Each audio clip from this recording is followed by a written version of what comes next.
There's a quiet force shaping your life every single day.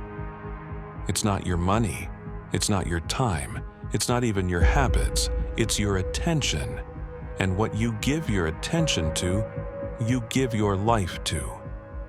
You've probably heard the phrase energy flows where attention goes. But have you ever really sat with it? Really asked yourself, where has my attention been this week, this month, this year? What's crazy is, most of us can't even answer that.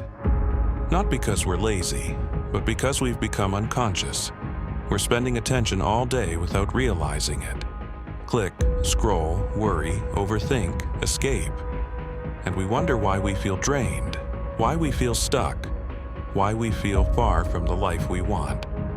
The truth is, you are always focusing, always feeding something. The question is it something that's building you or breaking you? There's something wild about how attention works. When you zero in on something, not just glance, but obsess, you give it energy, you feed it, you water it, you breathe life into it. And whether that thing is a vision or a fear doesn't matter. Your mind doesn't discriminate. If you focus on lack, you get more lack. If you focus on growth, you begin to grow. If you focus on failure, you set yourself up to trip. That's how powerful attention is. It doesn't just influence reality, it creates it. Let me give you a real example. You ever tried learning how to ride a bike? One of the first things they tell you, don't look down, look ahead. Why? Because if you stare at your feet, you lose balance, you wobble, you fall, you panic. But the moment you lift your gaze, you stabilize. Because the bike follows your eyes, and your body follows the bike. Same with driving. If you're looking at the side mirror too long, you'll veer off. If your eyes drift to the left, the car goes left. Life's the same. Where you look is where you go. So the question is, what are you fixated on right now? Some people are fixated on what they don't have. They replay scarcity like a loop. I'm not good enough. I'm running out of time. I don't have the resources. And what do? They scroll, hoping to escape. They chase distraction, hoping to numb. They move, but they don't make progress, and they confuse motion with growth.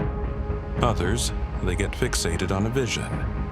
They don't escape boredom. They embrace purpose. They're not perfect. They fall, they struggle, they question, but they get up again. Why?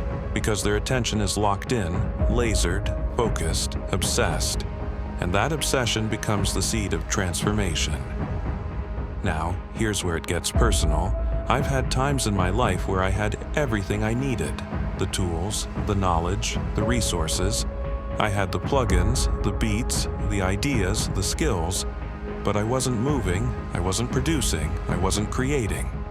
And for a while, I blamed my environment. Blamed the distractions, blamed the world. But when I sat still and asked myself the real question, I had to admit, my attention was fractured. It wasn't the lack of tools, it was the lack of direction. I was focused on fear, focused on what could go wrong, focused on everything but the outcome I wanted, and the results matched. Here's the thing nobody wants to admit, your results are a reflection of your attention. That might sting. But it also sets you free, because if you don't like your results, you don't need to fix the world. You just need to shift your attention. You see, every day is a choice. Every thought is a vote. Every moment is an investment. And what you invest in grows.